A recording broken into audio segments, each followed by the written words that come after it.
मैं हूं जावेद चौधरी और अपना पसंदीदा शो देखने के लिए हमारा YouTube चैनल देखिए और बर वक्त मालूमात के लिए बेल आइकन प्रेस कीजिए।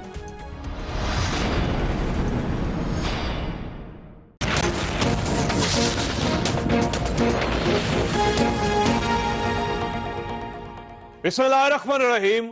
लाखों करोड़ों दरूद नबी अकरम सल्लल्लाहु अलैहि वसल्लम पर और उनकी आल पर।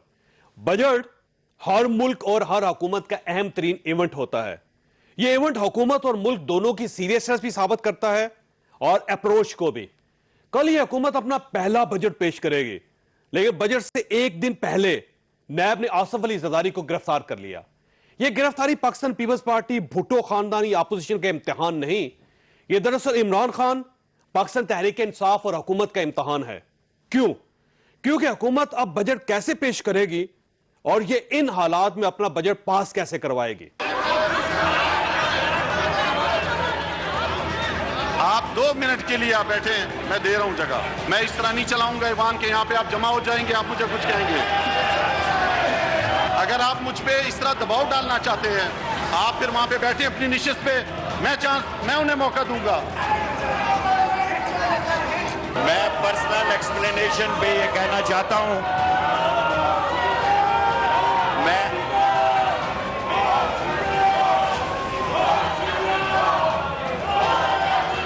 मैं पर्सनल एक्सप्लेनेशन पे ये बात कहना चाहता हूं। अगर मुझे तकरीर ना करने दी तो बुलावट भी तकरीर नहीं करेगा।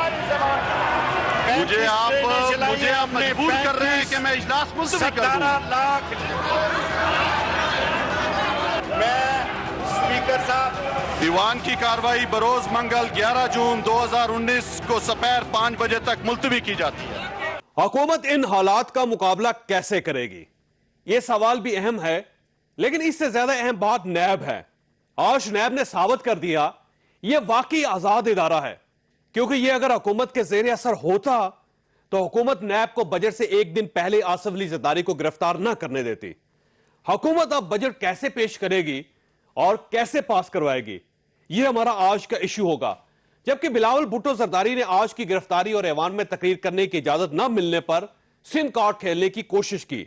यह ट्रेंड ठीक नहीं है, क्योंकि शाह महमूद कुरैशी, शेख रशीद और फवाद चौधरी को बोलने की इजाजत पश्तून स्पीकर और बलोच डिप्टी स्पीकर ने दी थी, किसी पंजाबी स्पीकर ने नहीं। और यह इजाजत असद उमर को भी मिली थी, और यह कराची के रहने वाले हैं। अब्दुल कादर पटेल और शाजिया मरी को भी बोलने की इजाजत मिली। इनका ताल्लुक भी सिंध के साथ है। I demand both the speaker and the deputy speaker resign from their posts as they are not performing as impartial speakers and custodians of the house. ये पूरा का पूरा हुकूमत इसमें शामिल है। इसमें वो डेप्यूटी स्पीकर और स्पीकर साहिबा जिन्होंने 2 दिन के लिए उन खवातीन को, पाकिस्तान के मेंबरान नेशनल असेंबली को तशद्दुद उन पे हो गए हैं, उनको भी बोलने नहीं दी। ये जो रवैया है कि हम बोलने भी नहीं देते, मारते भी है और रोने नहीं देते, ये एक रवैया है जो कि हमने मुशर्रफ का नेशनल असेंबली में भी नहीं देखा था, मजलिस शुरा ज़ियाउल हक का नेशनल असेंबली का में नहीं देखा था। लेकिन आज हम नया पाकिस्तान के नेशनल असेंबली ये देख रहे हैं, ये नया पाकिस्तान नहीं, ये सेंसिटिव पाकिस्तान है। क्या पाकिस्तान पीपल्स पार्टी सिंध कार्ड खेलने की कोशिश कर रही है? हम यह भी डिस्कस करेंगे। और क्या यह आखिरी गिरफ्तारी है या फिर अब परवेज खटक और हमजा शहबाज की बारी भी आ जाएगी? हम इस पर भी बात करेंगे, हमारे साथ रहिएगा। प्रोग्राम में दोबारा खुश आमदीद। हमारे साथ तशरीफ रखते हैं खुर्रम दस्तगीर साहब, साबिक वफाकी वजीर हैं, पाकिस्तान मुस्लिम लीग नून के साथ इनका ताल्लुक है। नाज बलोच साहब हमारे साथ तशरीफ रखती हैं, पाकिस्तान पीपल्स पार्टी के साथ इनका ताल्लुक है। और फरक हबीब साहब हमारे साथ तशरीफ रखते हैं, पाकिस्तान तहरीक इंसाफ के साथ इनका ताल्लुक है। फरक से ये फरमाइएगा सर, ये बजट से एक दिन पहले इतना बड़ा वाकया, आप वाकई बजट पेश करना चाहते हैं और इसको पास भी करवाना चाहते हैं? देखिए, मैं समझता हूँ कि जो आसिफ अली जरदारी साहब की गिरफ्तारी की तरफ आपने इशारा किया है, तो इसके हवाले से आपको पता है कि सुप्रीम कोर्ट ने एक JIT बनाई, JIT की रिपोर्ट सुप्रीम कोर्ट में जमा हुई और JIT की तरफ से केस जो है वो वापस भेज दिया गया नैब की जानिब।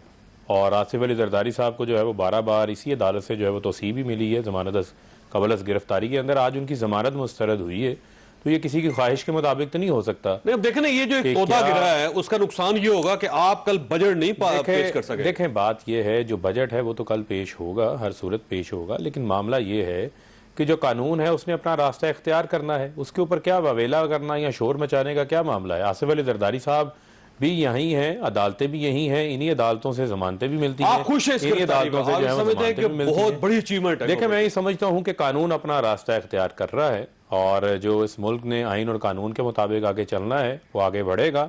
मामला ये है कि पूछना ये चाहिए पीपल्स पार्टी खुश है या नहीं है। वो तो बज़ाहिर तो नज़र आ रहा है कि शोर और वावेला काफ़ी इन्होंने मचाया हुआ है। आज बिलावल साहब कह रहे थे मुझे बोलने का मौका नहीं मिला, हमेशा उनको बोलने का मौका मिलता है। पर्सनल एक्सप्लेनेशन के ऊपर बात कर रहे थे शेख रशीद और फवाद चौधरी साहब। अब देखिए, सिंध उससे की पहले आवाज़ शाजिया भाई, मरी भी बोली, कादर पटेल भी बोले। लाड़काना का एमएनए जो है उसको इजाजत दी गई और पंजाब के एमएनएज और मिनिस्टर्स को इजाजत दी गई, तो आप दे देते इजाजत, क्या फर्क पड़ता है? देखें, बात यह है कि एक तो जो तमाम एमएनएज हैं ये कौमी असम्बली के एमएनएज हैं, ये कोई डिस्ट्रिक्ट असम्बलियाँ नहीं है, ये कोई बिलावल बल्दियाती चेयरमैन तो नहीं है कि वो लाड़काना के साथ कंपेयर कर रहे हैं या पंजाब के साथ कंपेयर कर रहे हैं। यहाँ पर महसूस हुआ होगा, यहाँ पर फेडरेशन की बात, शेख रशीद को इंपॉर्टेंस दी ना देखें, बिलावल साहब। नहीं, देखें, बात ये है कि शहबाज शरीफ साहब जो हैं अपोजिशन लीडर हैं, उन्होंने शेख रशीद साहब का भी नाम लिया, फवाद चौधरी का भी नाम लिया, उनके कंसर्न मिनिस्ट्रीज का नाम लिया। हमेशा से ये होता है कि पर्सनल एक्सप्लेनेशन का मौका दिया जाता है। डिप्टी स्पीकर ने कहा कि आप शोर ना मचाएं, 2 मिनट बाद मौका मिल जाएगा बिलावल साहब को। वो तो डिनायल नहीं कर रहे थे। 40 घंटे इस साल जो है वो अपोजिशन ने बात की है, फिर भी ये कहते हैं हमें बात करने का मौका नहीं मिला। ट्रेजरी बेंचेस को उससे कम मौका मिला है। तो सिर्फ ये था इशू बनाया जाए, शोर डाला जाए और किसी तरीके से असेंबली की कार्रवाई को आगे नाज बोल साहब, शेख रशीद साहब बात करना चाह रहे थे तो करने देते, कितनी लंबी बात कर लेनी थी उन्होंने। दूसरा ये कि आपके पास मौका मिल जाता है, बिलावल साहब बात कर लेते, क्यों आपने घेराव किया स्पीकर साहब का और डाइस का, और फिर आपने जो एक माहौल क्रिएट किया, मुझे लगता है कि आप नहीं चाहते थे कि ये कार्रवाई चलती रहे। बिस्मिल्लाहिर्रहमानिर्रहीम।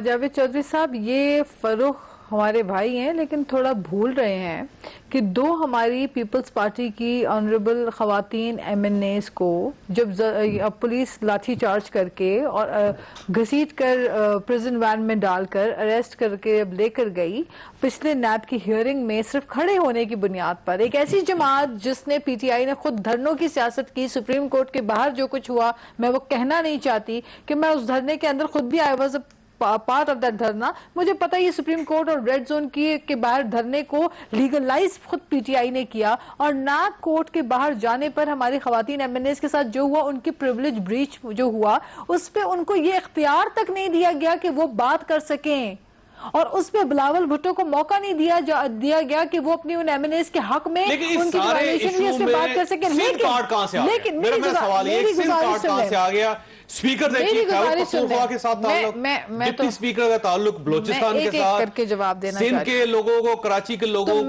खैबर पख्तूनख्वा के लोगों को एमएनएस को आज मौका मिला। चौधरी साहब, मैं ये कहना, मेरी बात जरा मैं मुकम्मल करना चाह रही हूँ। मैं ये कहना चाह रही हूँ कि वहां तो आपने मौका फराहम नहीं किया कि गुज़िश्ता 15 दिन पहले 2 एमएनएस के साथ जो कुछ हुआ उसके ऊपर आपने बात करने का मौका नहीं दिया, लेकिन शेख रशीद साहब को एक्सप्लेनेशन का मौका यूं चुटकी बजा के मिल जाता है तो एहतजाज तो होगा। और एक सिटिंग ऑनरेबल एमएनए जो है उनको अगर अरेस्ट किया जाता है, उनके प्रोडक्शन ऑर्डर्स पे बात होती है, और बिलावल भुट्टो अगर एक एमएनए होकर उस पे बात करते हैं अपनी पार्टी के लीडर होकर, देखिए आप इंतजार कर लेती ना, उनको मौका, आपका क्या ख्याल था कि सेशन खत्म हो जाता है? क्या होता? देखिए ये रवैयों का, आपका ख्याल ये है कि शेख रशीद साहब को चुप करवा देते हैं, वो कहते बैठ जाएं आप। देखें, बात सुने चौधरी साहब, हम क्यों चाहेंगे कि सेशन खत्म हो? हम अपने हकूक की आवाज, इस पार्लियामेंट का एहतराम समझते हैं। इस पार्लियामेंट का एहतराम वो पॉलिटिकल पार्टी ज्यादा अच्छा जानती है जिसने कॉन्स्टिट्यूशन बनाया है, जिसने आईने पाकिस्तान दिया है। ये हमें नहीं सिखाएंगे कि पार्लियामेंट का एहतराम क्या होता है। We know that very well and we know how to protect democracy and how to stand for democracy. कल आप बजट पेश नहीं करने देंगे। जहां तक देखिए, बात यह है कि बजट की तो इनकी अपनी हालत नहीं है। अगर ये आवाम के ऊपर बजट के लिए बजट तो पेश करेंगे ना, वो मैं सिर्फ करने देंगे तो करेंगे। चौधरी साहब, मैं सिर्फ ये कहती हूँ कि हुकूमत का रवैया जो है वो ये है कि ऑपोजिशन इन जेल एंड हुकूमत फॉर सेल। सारे के सारे जो है अपने वजारतें जो है वो सेल पे लगा के एनआरओ करके आपने उन लोगों को दे दिया जिनको कल तक आप लान तान करते थे।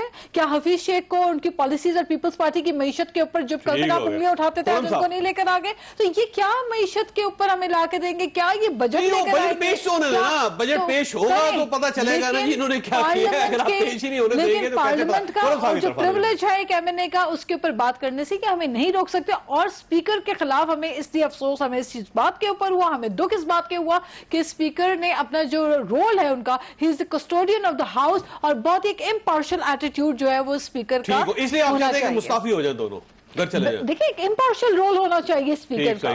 अच्छा खुर्रम साहब ये फरमाइएगा sir, economic survey of Pakistan कहां चला गया? तो बड़ा इवेंट होता था और उस दिन सारा टेलीविजन पर दिखाया जाता था, लोग उसको डिस्कस करते थे।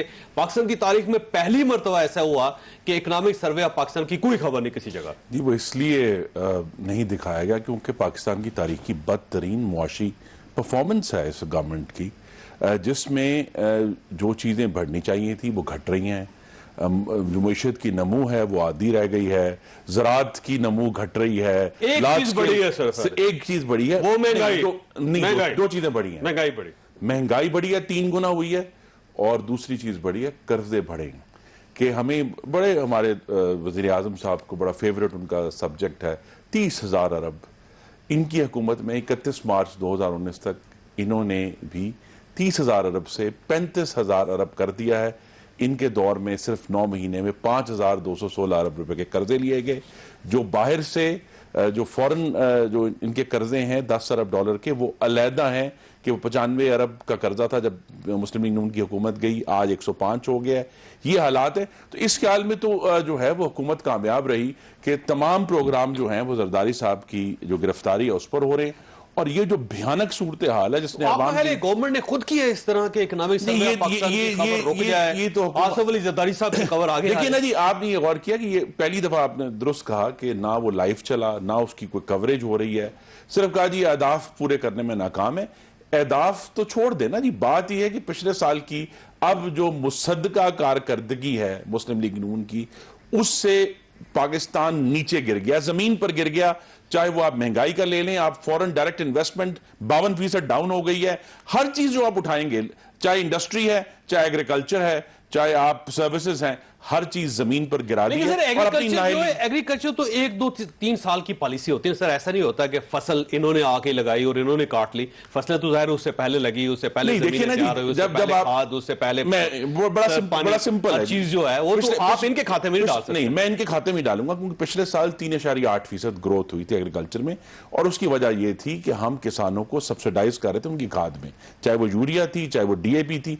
अब हमारे दौर में जो बोरी 1200 की मिलती थी वो आज 1000 रुपए की मिल रही है, और पिछले 8 आप क्या समझते सर कि आसिफ अली जरदारी साहब के साथ ज्यादती हुई आज? जी नहीं, ज्यादती की बात नहीं है। बात यह है कि एक उनके खिलाफ जो केस है वो हम अदालत में जब आएगा आप देखेंगे। ज्यादती इस बात की है, जहां हमें एतराज है वो ये है कि नैब के चेयरमैन को सेक्शन 24 के तहत जो गिरफ्तारी का एक इस्तेहकाक है वो सिर्फ ऑपोजिशन को अंदर बंद करने के लिए क्यों इस्तेमाल हो रहा है? आप ये चाहते हैं कि 3-4 लोग गवर्नमेंट के भी बंद होने चाहिए। बात ये है, फिर आपके कलेजे में ठंड पड़ेगी। नहीं, कलेजे में ठंड की बात नहीं है। बात यह है कि हुकूमत का भी फर्ज है कि ये पार्लियामान में लेकर आए कि भाई किस शख्स को किस बुनियाद पर होगा तो गिरफ्तार किया जाएगा।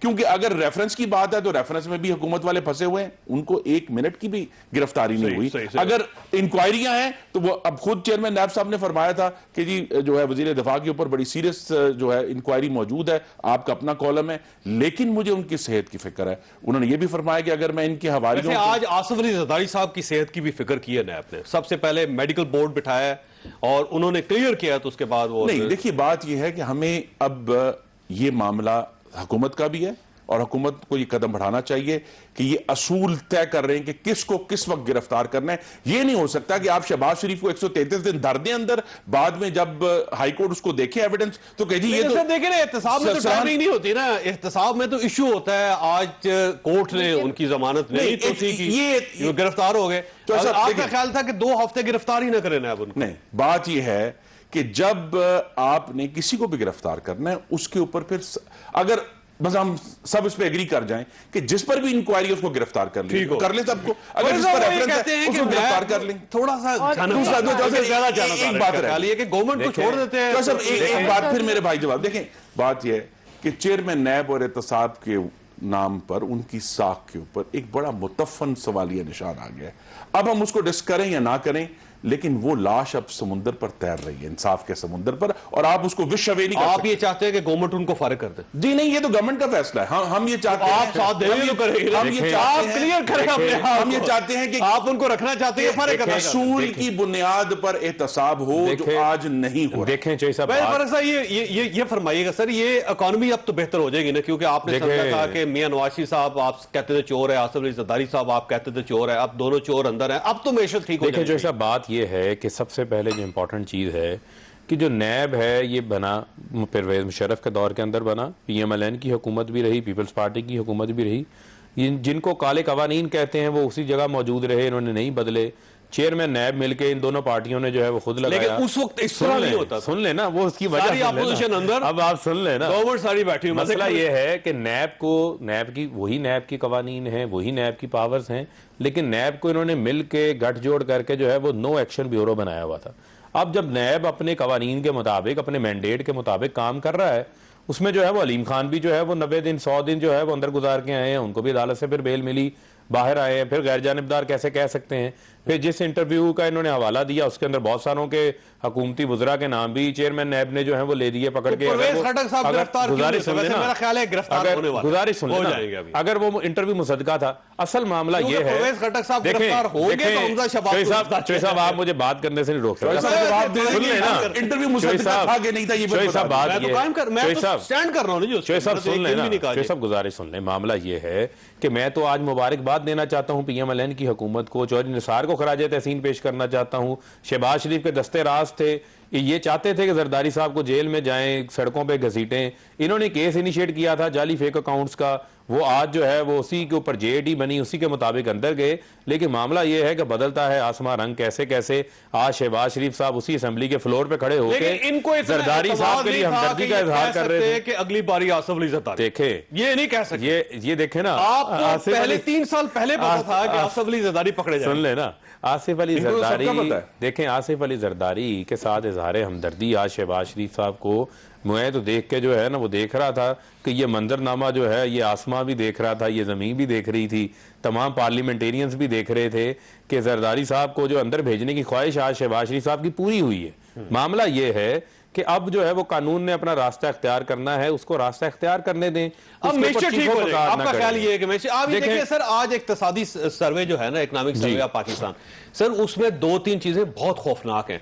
मसलन पाकिस्तान में जो ज़री पैदावार है वो ग्रोथ नेगेटिव चली गई है सर, -6.5 माइनस। देखें पाकिस्तान में फर्स्ट टाइम, और संती जो ग्रोथ है वो 1.1 हो गई है, देखें नीचे चली गई है सर, इतना अलार्मिंग है हमारी मेशर। अब तो ठीक हो जाना चाहिए। गुजारिश सुन लें, मामला ये नहीं है। देखें जितने भी अहदाफ सेट किए गए, पिछली हुकूमत का जो बजट था वो ये बनाकर के इन्होंने पेश किया था, अहदाफ भी सेट किए थे, कर्जे आपने लिए, गुजारिश सुन लेना, तो आपने पैदा किया नहीं देखें हमने 40 साल के मसाइल इनके पैदा किए हुए, तो मुझे बात मुकम्मल कर लेने देना।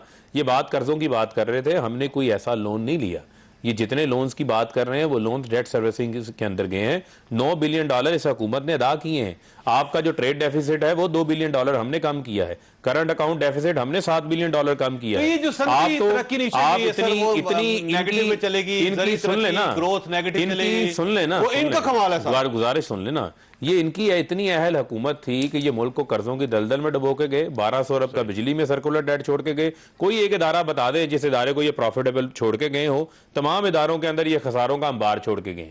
अब इन तमाम नामसाइद हालात के अंदर, चैलेंजेस के अंदर जो इकोनॉमी हमें मिली है, आप 1 साल 8 महीनों में उसको वैल्यूएट नहीं कर सकते। लेकिन सर मसला ये है कि लोग आपको टैक्स क्यों नहीं दे रहे? अब तो ईमानदार गवर्नमेंट आ गई है, पहली मरतबा पाकिस्तान में ऐसे हुआ है कि वजीर आजम को बार बार अपील करनी पड़ रही है और एमनेस्टी लेने के लिए तैयार नहीं। ब्रेक ले, छोटी सी ब्रेक, और ब्रेक के बाद दोबारा हाजिर होते हैं।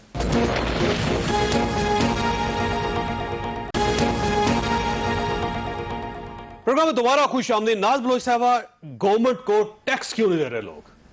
देखिए, पहली बात यह है कि जो इन्होंने कहा था कि अवाम का बहुत बड़ा एतमाद है और अवाम ट्रस्ट करती है, रेमिटेंस बढ़ेगी, रेवेन्यू जनरेशन होगा। आपने देखा रेवेन्यू शॉर्टफॉल कितना हुआ, रेमिटेंस कितनी डाउन गई। आज वजीर आजम साहब तकरीर करते हैं, स्पीच करते हैं, लोग एक ईमानदार हुकूमत का इंतजार कर रहे थे, ईमानदार हुकूमत आ गई, लेकिन लोग यकीन क्यों नहीं कर रहे? जावेद चौधरी साहब, अगर आप पूरी दुनिया में जाकर कहेंगे कि मेरे मुल्क में करप्शन है, चोरी है, डाका है, लुटेरे हैं, तो फिर मुझे बताइए कौन आपको लोन देगा, कौन आपको उधार देगा, कौन आप पे ट्रस्ट करेगा, कौन सरमायाकारी करेगा? और मजे की बात, जिस एमनेस्टी को आप कहते थे, कल तक असद उमर साहब कहते थे कि एमनेस्टी जो है उसको लीगलाइज करना बहुत बड़ा जुर्म है, आप लीगलाइज कर रहे हैं करप्शन को। आज आप एमनेस्टी को बड़े मजे से जो है लीगलाइज कर लेते हैं। किसको सेव करने के लिए? किन करप्ट लोगों को सेव करने के लिए? और ईसीएल में से नाम हटा देते हैं अपने लोगों का और नाम डाल देते हैं उन लोगों का जो पेशियां भुगत रहे हैं, मुल्क में बैठकर रोजाना पेशियों में जा रहे हैं, उनके नाम ईसीएल पे डाल देते हैं।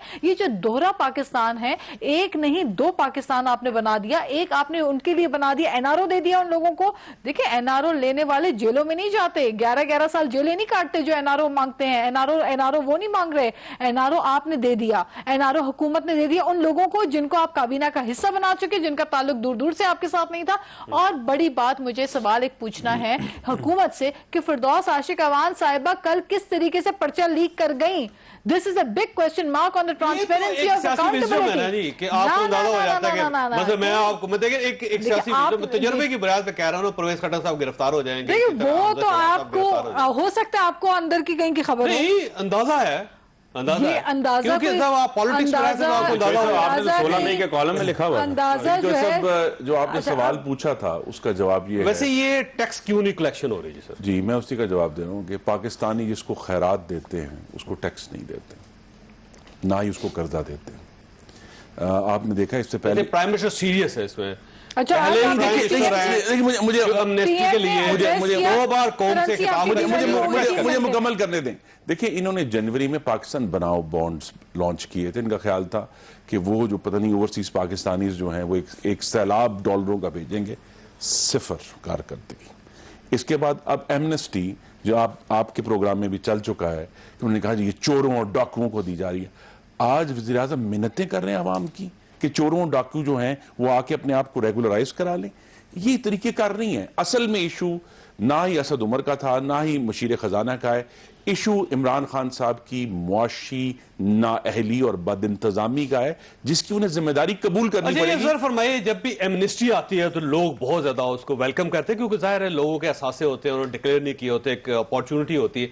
लोगों को यकीन नहीं इस गवर्नमेंट पे, या कोई और वजह है? जी देखिए, दो बातें। जब मुस्लिम लीग नून की एमनेस्टी आई उसको बड़ा क्रिटिसाइज भी किया गया, वो अदालतों में फंसी रही कई महीने, लेकिन जब वो फाइनली अदालत ने उसको अप्रूव कर दिया तो 123 अरब रुपए, ये मुसद्दका नंबर्स हैं, इकट्ठे हुए उस एमनेस्टी में। यहां ये है कि डॉलर की जो कीमत आज भी 3 रुपए डॉलर जो है मजीद बढ़ गया है। स्टॉक मार्केट आज 938 पॉइंट फिर नीचे आई है। उसके बाद जो इंटरेस्ट रेट में ये मुस्तकिल अप किए जा रहे हैं, इस किस्म की गैर यकीनी सूरत हाल इन्होंने पैदा कर दिया पाकिस्तान की मुआशरत में कि यहां कोई भी एमनेस्टी नहीं लेगा। क्योंकि देखिए ना, इमरान खान साहब ने आज एक तरफ मिन्नत की, दूसरी तरफ डंडा भी उठाया कि मैं किसी को नहीं छोड़ूंगा, जो उनका फेवरेट सब्जेक्ट है कि मैं किसी को नहीं छोड़ूंगा, मैं सबको पकड़ूंगा। तो फिर अगर इस तरह आप धमकियां देंगे अवाम को तो कोई एमनेस्टी में नहीं आएगा, पाकिस्तान बनाने में कोई भी नहीं आएगा। सबका ख्याल, अपोजिशन का ख्याल ये है कि वज़ीर आज़म साहब को तरले मिन्नतें नहीं करनी चाहिए इतनी, क्योंकि ये तो एक फेलियर है ना जिसको आप मान रहे हैं कि लोग आपकी बात को सीरियस ही नहीं ले रहे। और प्राइम मिनिस्टर साहब भी बार-बार मिन्नतें कर रहे हैं कि भाई ले लो। देखें ये बात नहीं है, जो सब बात ये है कि मोटिवेट करना है लोगों को। पाकिस्तान के अंदर टैक्स देने का कल्चर नहीं रहा। यहाँ पर हमेशा इनडायरेक्ट वेज से टैक्स कलेक्ट किया जाता रहा है, चाहे वो आप देख लें सेल टैक्स के जरिए हो, चाहे वो इंपोर्ट ड्यूटीज के जरिए हो। डायरेक्ट टैक्सेशन के ऊपर जो है वो जोर कम रहा है। आप पहली बात सुन लें ना, तो बड़ी फेवरेबल चीज है, चोरों और डाकुओं को दी जाती है। सुन लें, बात ये है कि एमनेस्टी स्कीम लोगों को दी गई है कि आप आए, जो आपकी ब्लैक इकोनॉमी है उससे निकलकर व्हाइट इकोनॉमी का हिस्सा बने। आप पहले अभी तो 30 जून तक का टाइम है, उससे पहले आप कह रहे हैं नाकाम हो गई। इस बात से मैं इत्तेफाक नहीं करता। दूसरा एंगल भी देखें ना कि लोग एतबार नहीं कर रहे। नहीं, देखें लोगों को एतमाद भी है, एतबार भी है। बेनामी लॉ जो है इन्हीं की हुकूमत के अंदर बना, इन्हीं की असेंबली ने सर, पास 20 दिन किया। रह गए ना सर सुन लेना amnesty चौधरी को। साहब, जरा बात मुकम्मल कर लें। अगर 20 दिनों में लोग नहीं करते चौधरी साहब मुझे बात मुकम्मल कर लें। देखें, एमनेस्टी स्कीम का जो बेनामी लॉ है उसको इंप्लीमेंट मौजूदा हुकूमत ने किया मार्च 2019 के अंदर आकर, ठीक है, इंप्लीमेंट हो चुका है, हमारे पास डाटा मौजूद है, रिकॉर्ड मौजूद है पूरी दुनिया से। अब कार्रवाई होगी, कार्रवाई क्यों होगी इससे लोगों को भी पता है। अब मौका एक उससे पहले फराहम किया गया, जो लोग इसका हिस्सा बन जाएंगे, देखिए 200 अरब रुपए आपकी तो उसके खिलाफ कार्रवाई होगी। 200 अरब रुपए आप कलेक्ट करना चाहते हैं, देखें नहीं हो रहे। देखें प्राइम मिनिस्टर तो अब क्या ये साहब, फेलियर नहीं है? पैसा भी नहीं देखें, नहीं, ये फेलियर किसी सूरत नहीं है। प्राइम मिनिस्टर साहब ने एक अपॉर्चुनिटी फराहम की है, मौका फराहम किया है। अदरवाइज फिर जो है वो FBR के अपने कवानीन है, वो अपना रास्ता इख्तियार करेंगे। पैसा तो जमा होगा, मुल्क के अंदर जो है वो ब्लैक इकोनॉमी को डिस्करेज किया जाएगा, व्हाइट इकोनॉमी और डॉक्यूमेंटेड इकोनॉमी की तरफ लेकर आया जाएगा, ताकि हमारी इकोनॉमी मुस्तकिल बुनियादों पर ठीक हो। टैक्स कलेक्शन होगा, कर्जों से हमारी जान दावा छूटेगी। क्या था? दावा Foreign क्या था? direct मैं investment 8,000 आएगी। अरब इकट्ठा करूंगा। सुन ले, मैं 8,000 अरब इकट्ठा अभी भी करूंगा। गुजारिश अभी सुन इनसे ले, इस वक्त सुन ले, 4,000 अरब इकट्ठा नहीं हो रहा, और 10,000 17 गुंजाइश भी है ना। 2019 17 मई गुजारिश 2019 सुन ले। तक 375 अरब रुपए का शॉर्टफॉल हो चुका मैं आपको बताता हूँ ना, शॉर्टफॉल 100 अरब रुपए आपने प्रीपेड टैक्सेस के अंदर जो अदालत का ऑर्डर था सेक्रीफाइस किया, 100 अरब आपने पेट्रोलियम लेवी कम करके सेक्रीफाइस किया, इसी तरह 100 अरब आपने सेक्रीफाइस किया इंपोर्ट ड्यूटीज के ऊपर, जो आपने इंपोर्ट्स कम की हैं, वो भी डॉलर के ऊपर बर्डन था। डॉलर के 18 बिलियन डॉलर के रिजर्व से तो सर ये 10 तो बिलियन डॉलर अच्छी के चीज ऊपर है ना, जो छोड़ आपने के नहीं की, इन्होंने गलत कर ली, तो अब उसके हम ठीक असरात कर तो रहे हैं नजर ना। आने चाहिए ना देखें, सर, हम वो उनको ठीक असरात कर रहे कहाँ हैं। है भाई? देखिए, जो ऐसा बात ये, जब आप किसी चीज के ऊपर उसको ठीक करते हैं, रिफॉर्म्स लेकर आते हैं, उसके नताइज फौरी नहीं आते, उसके नताइज को आने में कुछ वक्त दरकार होता है। इनके नताइज का वक्त आएगा। आप FBR को रिफॉर्म कर रहे हैं, ऐसी पॉलिसीज को लेकर आ रहे हैं, डाटा कलेक्शन की गई है, इंटेलिजेंस को बेहतर किया गया है, इंटेलिजेंस को बेहतर किया, और इमरान खान का कोई रिश्तेदार नहीं है जिसको छोड़ अगर नहीं होगा, इमरान खान ने अपनी जात के लिए अपील नहीं इकोनॉमिक की। टीम भी अगर परफॉर्म नहीं करेगी तो ये भी घर चली जाएगी। जावेद मेरे तो चौधरी कोशिश तो कर रहे हैं। साहब, एक साल में not a single good news, एक आम शहरी के लिए एक भी अच्छी खबर आपने नहीं दी इन्होंने। बिजली महंगी, दवाई महंगी, गैस महंगा, तेल नहीं हर निकला चीज तो महंगा। गवर्नमेंट का क्या अच्छा, कसूर है? फिर कुछ कभी तो उसके बाद मैं इनको जरा से इनको गोशगुजार कर दूं एक बात, कि ये जो करप्शन मंत्रा है ना, ये आप समझते हैं कि ऑपोजिशन को जेलों में डाल के हम महंगाई कर देंगे ताकि अवाम के लिए कोई बोलने वाला ना बचे। ये फॉर्मूला इनका बहुत बुरी तरीके से पिटा है, और बहुत बुरी तरीके से ऑस्टेरिटी मंत्रा की तरह करप्शन मंत्रा भी इनका फेल हो चुका है। क्योंकि उसकी वजह है, उसकी वजह यह है कि आप करप्शन के ऊपर करें, आप अकाउंटेबिलिटी करें, अक्रॉस द बोर्ड करें, उन लोगों का भी करें जो आपके काबीना में एसिड बियॉन्ड मीन्स में बैठे हैं, उनके ऊपर भी करें जो अकामा होल्डर्स हैं और वजारतें उनको आपने दी हुई हैं, उन सब के ऊपर करें। लेकिन ये अगर आप अपोजिशन की जवाबंदी के लिए इसको इस्तेमाल करेंगे नैब के इदारे को, तो आवाजें उठेंगी। लेकिन साथ ही मैं इनको ये बताना चाहती हूं कि बराबर में हमारे जो मुल्क है, हमारा दुश्मन मुल्क है इंडिया, उधर करप्शन जो है हमारे सबसे जो बड़ा मेगा स्कैम हमारा होगा पाकिस्तान का, उसके भी ज्यादा उनका सबसे छोटा मेगा उनका स्कैम है। इतनी करप्शन इंडिया के अंदर, लेकिन उनकी ग्रोथ आप देख लें।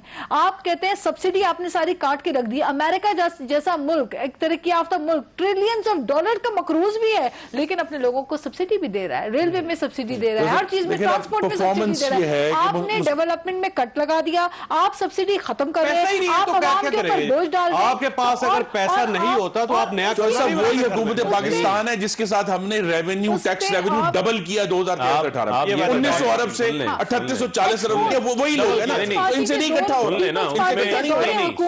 वो टैक्स कैसे डबल हुआ, इन्हें बताएं कितना डायरेक्ट टैक्स इन्होंने डबल किया। जितने कर्जे लिए, सुन लें, जो कर्जे लिए, जो ये लोन्स लिए, ये जो मोटरवेज बनी है, इनके जो तमाम आइटम्स जो इंपोर्ट हुई हैं, ये जो ठेके दिए हैं, उन ठेकों के टैक्सेस कलेक्ट होकर उसके अंदर आए हैं, उसके अंदर हमने 5 सालों में 10,000 अरब का कर्जा लिया, इन्होंने 9 महीने में 5,200 अरब का कर्जा लिया। ये फर्क, सुन ले, हमने कोई ऐसा टैक्स कोई नहीं लिया जिस टैक्स के बुनियाद के ऊपर जो है वो हमने टैक्सेस लग रहे हैं भाई। देखिए, गुजारिश सुन ले सर, 500 रुपए के तो कल टैक्स लगा रहे हैं। टैक्सेस लगेंगे वो अनटैक्स्ड एरियाज के अंदर हैं, उन एरियाज के अंदर हैं। वो लोग जो टैक्स नहीं देते उनको उसके अंदर शामिल किया जा रहा है। इसके ऊपर तमाम तर वर्किंग हुई है। और आपका ख्याल है कि वो टैक्स उसका अफेक्ट गरीब आदमी का नहीं जाएगा? देखें, आम आदमी को तो बचाया जा रहा है। इनडायरेक्ट टैक्स कहां से बचा रहे हैं आप? 200 अरब सर, रुपए आम आदमी रोटी नहीं खाता। सुन लें, रोटी, आटा, महंगी होगी, चीनी, देखें, दवाएं, सब्जी नहीं फरोख्त। खाता। देखें, जो आप महंगी इसी होगी, दवाई नहीं पाकिस्तान में खाता, रहते मेरे भाई, महंगी होगी, फैसला आप पेट्रोल नहीं करते हो। इस्तेमाल करता, सुन लें। महंगी फरोख्त आप अपने होगी, बिजली नहीं हल्के में इस्तेमाल जाते करता, ये- महंगी ये होगी, जो जितनी- गैस नहीं इस्तेमाल सुन लें, करता, महंगी सुन होगी। लें, फरोख्त हल्के सुन में लें। जाते हो, ये बातें साहब, वहाँ ये जाके जितनी करना। बातें आप कर रहे हैं, मुझे ये बताएं कि क्या रोटी पहले इनके दौर के अंदर रोटी महंगी नहीं थी, सस्ती सब्जी थी। महंगी नहीं तो थी, आपके दौर में तमाम तो नहीं तो होनी चीजें चाहिए महंगी थी। थी। देखें, सुन लेना, आपका ये तो नया जमाना पाकिस्तान है, है रोटी भाई। सस्ती हमें होगी, तो महंगी होगी, देखिए, यार। हमें तो जो इकोनॉमी मिली है, हमें तो जो इकोनॉमी मिली है, जिस तरह की इकोनॉमी मिली है, उसके अंदर जिन हालात के अंदर हम मुल्क को बैंकरप्सी से हमने बचाया है, ICC से एक बाहर गाड़ी बचाया को है। कीचड़ में फंसा के ये लोग सेकंड बजट था, आपने चौक जनवरी का जो बजट था, किसी के उस सरे में माला, जनवरी के किसी बजट जाली अकाउंट्स हैं। में इन्होंने आपकी पार्टी पाकिस्तान के- आपकी पार्टी के के भी 4 लोग माफिया के टैक्स काटे। जनवरी के बजट में 4 माफिया के टैक्स काटे। Sugar mafia, stock exchange number 1, car assemblers, banks and strangely sports franchise owners के टैक्सेस कम किए गए जनवरी के बजट में। एक तरफ तो कहते जी हम बड़ी कोशिश कर रहे हैं, इसीलिए टैक्स इकट्ठा नहीं हुआ। जब आप माफिया को इस तरह की छूटें देंगे, स्टॉक एक्सचेंज की छूट स्पोर्ट्स में तो कोई बेनिफिशियरी नहीं है इनके गवर्नमेंट में। देखें, एक तरफ कहते हैं स्पोर्ट्स कि फ्रेंचाइज सुन किसने, लें, मुल्तान की किसने सुन खरीदी, लें, आप बता दें। सुन लें, किसने सुन खरीदी लें, वैसे? सुन लें। बता, एक मिनट रुक सुन रहे लेना। ये बड़ी मजे की सुन बात लें। है। वो फर्क सुनो, पता है, सुनो, फर्क को पता है किसने जवाब। खरीदी है? जी एक साहब है अली तरीन के नाम से, उन्होंने खरीदी। अली तरीन, उनके यानी जहांगीर तरीन साहब के। देखें, ये आप देखें, बताएं इन कौन है? 87 करोड़ मुझे तो ये पता है देखें, कि स्पोर्ट्स फ्रेंचाइज देखें, ओनर्स को सेकंड बजट में जनवरी में टैक्स कट दिया गया। ये रिकॉर्ड का देखें, गुजारिश अरे भाई फरज साहब, आप जवाब से हमने- पहले मुझे ब्रेक लें। आप सोचिए, चलें। एक छोटी सी ब्रेक, और ब्रेक के बाद दोबारा हाजिर होते हैं।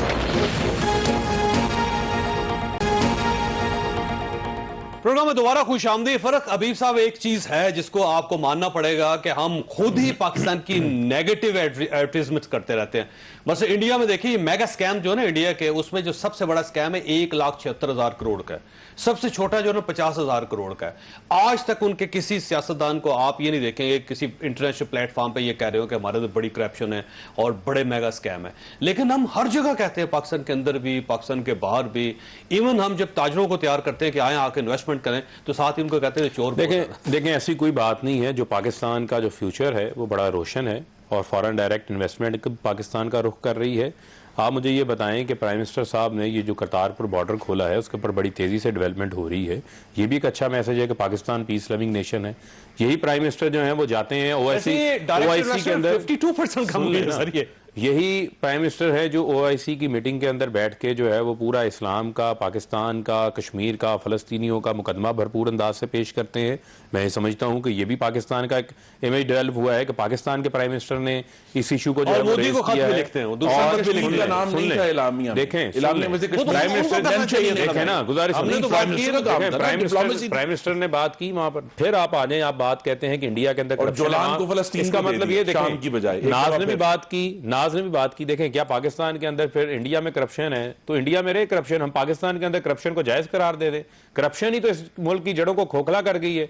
वो पैसा जो पाकिस्तान के ऊपर खर्च अच्छा, होना था, सवाल ये है कि 2 करोड़ बच्चों को स्कूल में opposition लाने में के है लिए भाई। होना था। गवर्नमेंट में नहीं है। देखें, गवर्नमेंट को आए कितना देर, 8 महीने हुए हैं गवर्नमेंट को आए, तो ठीक है, 8 महीने सुन जाने लेना, दीजिए, और सुन 8 लें। महीने भी जाने 8 दीजिए। महीने हुए हैं गवर्नमेंट को आए हुए, जिन्होंने 40-40 साल हुकूमतें की हैं, 3-3 100 बार अरब वजारतें रुपए के उस्मा के मजे खड्डे लिए हैं। पेशावर में उसका तो हिसाब करप्शन कौन भी तो देगा? उन्होंने की है ना, तो ले लें हिसाब। हम अच्छा, तो आसानी आसिफ से अली नहीं कहते। जरदारी साहब से वसूल कर लेंगे। सुन लें, तो सवाल है, देखें सीधा। आसिफ अली जरदारी हो, कर लेंगे आप। देखें आसिफ अली जरदारी हो, चाहे कोई भी हो, केस नैप के मियां अंदर नवाज है। शरीफ साहब से क्या वसूल फेक- कर लिया आपने? देखें, फेक अकाउंट्स हैं। मियां नवाज शरीफ साहब को सजा हुई सर, है। 29 अकाउंट मियां है, नवाज शरीफ को सजा 28 हुई का है। डाटा नहीं है नैब के पास। मियां नवाज शरीफ को सजा हुई है। मुझे बदकिस्मती से कोई लिंक डायरेक्ट साबित नहीं हो सका, सिर्फ एक अकाउंट की तफसील वाइट क्राइम को पकड़ने कैसे की- करेंगे सुन सर? लें, इदारों के अंदर जब चोरों की हुकूमत रही हो, तो वो कैसे कैपेसिटी बिल्ड करेंगे इदारों की, मुझे ये बताएं। सर, अब तो जिनका मुतमन्ना स्टेट बैंक नजर आपके मुल्क को पास है ना लूटना था। सर, स्टेट बैंक से निकाल नहीं, लें। सर, बैंक साहब के मेरा पास इसको तो- बढ़ा सकता है। देखें, क्योंकि वो ये जो मुल्क की कहते थे जब इदारे हैं, वो चोरों तो की काम कर रहे हुकूमत हैं। होती है तो लोग टैक्स नहीं देते। देखें, हमें तो जब- डबल टैक्स दिया इन्होंने। देखें, जब पाकिस्तान मुल्क की की- कौम ने पीएमएलएन को डबल टैक्स देखें, दिया, यहाँ इनको पर टैक्स नहीं दे इन्होंने रहे। बात की तो थी अमल कि से तो ये साबित हो रहा है कि ये चोर है, हम चोर नहीं थे, हमारे तो टैक्स डबल दिया। फॉरेन रेमिटेंसेज के अंदर $2 बिलियन का इजाफा हुआ है। फॉरेन रेमिटेंसेज के अंदर जो ये अभी बात कर रहे थे, ठीक है। इसी तरीके से मुझे आप ये बताएं कि जो एक्सपोर्ट्स Trust कर रहे हैं लोग ये इसका एक्सपोर्ट्स मतलब। डिक्लाइन पे छोड़ के गए, हमने पांच इंडस्ट्रीज को 0 रेटेड दिया। गैस के, बिजली के रेट्स जो है वो रैशनलाइज किए। सिंध के अंदर रेट ज्यादा था, मेरी गुजारिश, सिंध के अंदर रेट कम था, पंजाब के अंदर रेट कम था। आखिरी साल में 13% डॉलर में एक्सपोर्ट्स हम बढ़ा के गए हैं, कहाँ और बढ़ा के अब गए? गिर गई है, 0% अब गिर गई है। पिछले साल की 0% एक्सपोर्ट ग्रोथ गिर थी। चुकी है, 0% गिर चुकी है सर पिछले साल। आप नंबर तो निकाल, फॉरेन रिजर्व्स जो हैं आप मई के नंबर 18 बिलियन डॉलर से ये 10 बिलियन डॉलर के ऊपर छोड़ असल के इशू जो है बस यही है, इन्होंने वैसे इकोनॉमिक सर्वे ऑफ पाकिस्तान 19 अरब रुपए रोजाना के देखें, कर्जे ले रहे हैं। और सवाल ये कि झूठोनॉमिक्स, रूहानीनॉमिक्स, मुर्गीनॉमिक्स, भीकोनॉमिक्स, छाबड़ीनॉमिक्स, ये क्या आइडियाज हैं? मुल्क को ये मुल्क इस तरह नहीं चलेगा। क्या मैं सबको पकड़ के अंदर डाल दूंगा? मुल्क नहीं चल सकता, और नहीं चल सकता। कट्टों से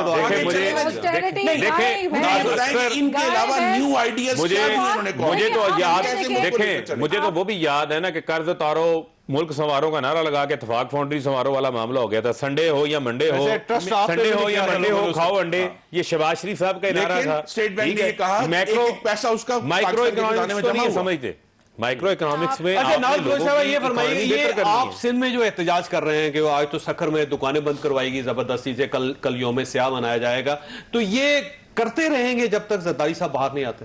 देखें जावेद चौधरी साहब, पाकिस्तान पीपल्स पार्टी वो पॉलिटिकल पार्टी है जिसने परवेज मुशर्रफ, जियाउल हक जैसे बड़े बड़े आमिरों के डंडे भी खाए, वर्करों ने जेलें भी सही, और यहां तक कि फांसी के फंदे भी चूमे बड़े ही खुशी के साथ, लेकिन जो अपना सर नहीं झुकाया और कॉम्प्रोमाइज नहीं किया डेमोक्रेसी के ऊपर। वो पार्टी जो इमरान साहब का कहना है कि मैं नहीं छोड़ूंगा, वो पार्टी जो गवर्नमेंट नहीं छोड़ने वाली बिलीव करती है, वो पार्टी जो कॉन्स्टिट्यूशनलिज्म के ऊपर बिलीव करती है, जो डेमोक्रेसी के लिए कुर्बानियां दे चुकी है, जो सैक्रिफाइसेस दे चुकी है, जैसा आज बिलावल भुट्टो ने कहा कि आप उनको डरा रहे हैं। फायरिंग क्यों हुई सिंध में? दुकानें क्यों बंद की गई? लोगों को खुद करनी चाहिए। है कि पीपल्स पार्टी कभी भी कानून हाथ में किसी को लाने की इजाजत नहीं देती, लेकिन जो वर्कर्स हैं, जो पार्टी के सपोर्टर्स हैं, वो अपना डेमोन्स्ट्रेशन का हक रखते हैं, वो पीसफुल डेमोन्स्ट्रेशन का हवाई फायरिंग का भी हक रखते हैं। मैंने ये नहीं कहा, ये आपके अल्फाज हैं, ये फायरिंग भी हुई है। मेरी बात सुने, धरने में पुलिस वालों के सर भी फाड़े आप लोगों ने, पीटीवी पे हमला किया, आप ना सिखाएं। पीटीवी के ऊपर एनआरओ लिया ना मुशर्रफ, पीटीवी पे हमले, इनका जवाब एनआरओ तो लिया, एनआरओ को जवाब दें आप। मेरी गुजारिश सुने, पीटीवी पे एनआरओ दे दे तो कदम बढ़ाओ, इमरान खान हम तुम्हारे साथ। देखिए नैप खोले, पीटीवी के ऊपर हमले वाले केसेस भी खोले। इस चीज की कौन गारंटी करेगा कि आप वसूल भी कर लेंगे कुछ? जावेद चौधरी साहब जो एनआरओ की बात ये कर रहे हैं मेरे भाई, एनआरओ तो मैं इनको अभी भी बता चुकी हूं, एक पाई जो है ना एनआरओ ये वो यहाँ पर इस मुल्क के अंदर आएगी, इस खजाने में जमा होनी है पाकिस्तान के लोगों का ये पैसा। फारूक बात करने दें, ये जो जाली अकाउंट्स हैं, ये जो अयान अलियां हैं, ये जितने अकाउंट से पैसे दाव हैं इस मुल्क के खजाने में जमा। सही साहब की रूह आ गई, वो भी इसी तरह वसूली करना चाहते हैं। एनआरओ आप उन लोगों को दे चुके हैं, सड़ना शुरू होती है। एनआरओ उन लोगों को दे चुके हैं जिनको काबीना के अंदर लेकर आए हैं, इनके काबीना के जो गुजरा है उनको ही एनआरओ दे चुके हैं। देखें फॉरेन पॉलिसी हो, सवाल तरला मिलत काबीना में कौन पीटीआई का है? वो खत्म हो गया खासा। बहरहाल पाकिस्तान की मैशत को बेहतर होना चाहिए, नहीं बेहतर होगी तो हालात मजीद खराब हो जाएंगे। अल्लाह ताला आप और आपके अहले खाना को किसी मुसीबत से महफूज रखे। अल्लाह हाफिज। मैं हूं जावेद चौधरी और अपना पसंदीदा शो देखने के लिए हमारा YouTube चैनल देखिए और बर वक्त मालूमात के लिए बेल आइकन प्रेस कीजिए।